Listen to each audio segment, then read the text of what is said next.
May mga batang 90s ba dito? Kamusta kayo? Kamusta tayo?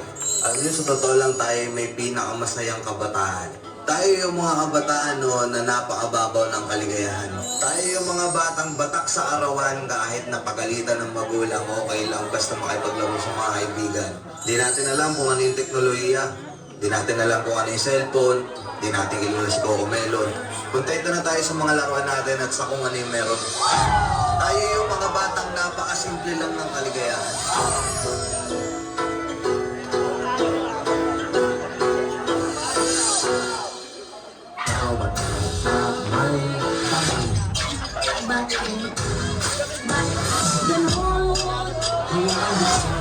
Ang isipan sa sayang pagay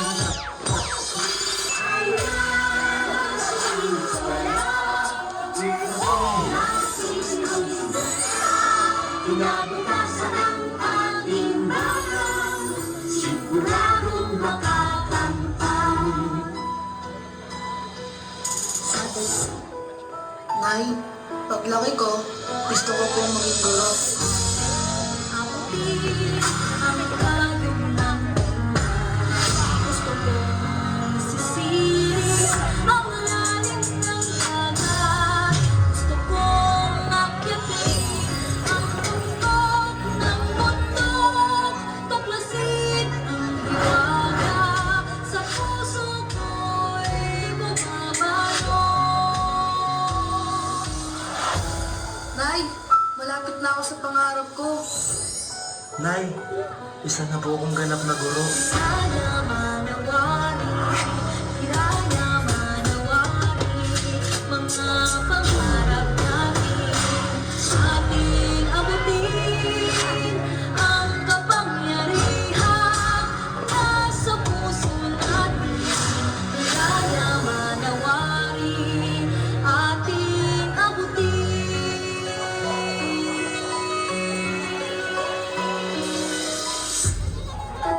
Kung bibigyan ka ng pagkakataon na makausap yung batang ikaw, anong sasabihin mo sa kanya? Anong ikikwento mo sa kanya?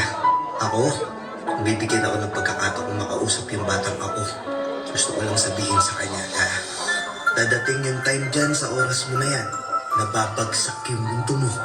Ipaparamdam sa'yo na kung hanggang saan mo talaga kaya. Susuko ka. Sobrang nakakatulog ng puso yan. Alam ko minsan gusto ko ng suko. Sobrang sakit. Sobrang nakakapagod. Anong gusto mo sabihin sa kanya?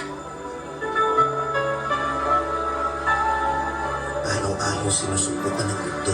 Siguro kaya nung bata tayo, pinapatulog tayo sa hapon kasi kapag tumanda ka na, mamamalpas ka ng tulog at pahinga.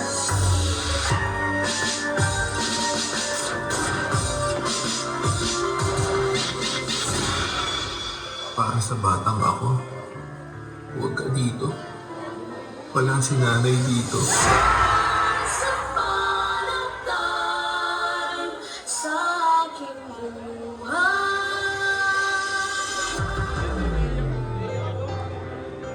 Nay, kahit wala ka na, lagi kang nasa puso ko. Mahal na mahal kita.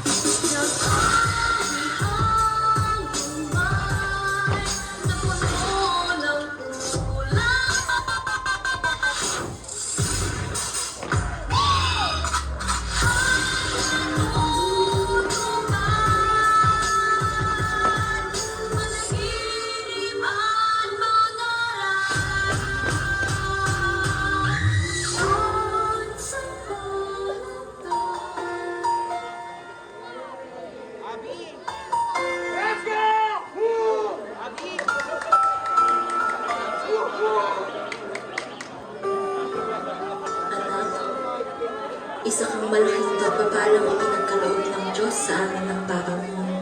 Sana'y maalala mo itong mga bilin ko sa iyo. Hindi sa lahat ng panahon ay kasama mo kami ng Papa mo. Darating ang panahon at kaming dalawa ay tatanda at mabalik na sa ating Panginoon. Tandaan mo anak na ikaw ang pinakamagandang nangyari sa aking buhay. Mahal na mahal kita at hindi yun magbabago kahit kailan. Nagmamahal, Mama.